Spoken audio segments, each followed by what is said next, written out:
আমি তো court marriage করে বিয়ে করেছি, এখন থেকে আমার 5 আর উপায় কি?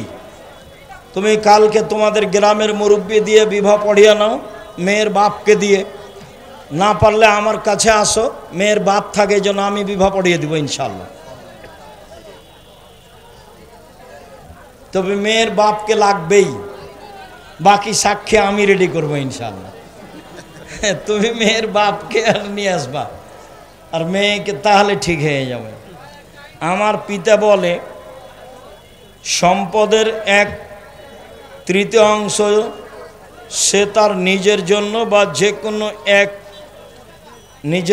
বা যে কোনো এক সন্তানের জন্য খরচ করতে পারবে। নিজের জন্য খরচ করতে পারবে, সন্তানের জন্য নয়। ওটা ভুল হয়েছে। 3 ভাগের 1 ভাগ ওসিয়ত করতে পারে।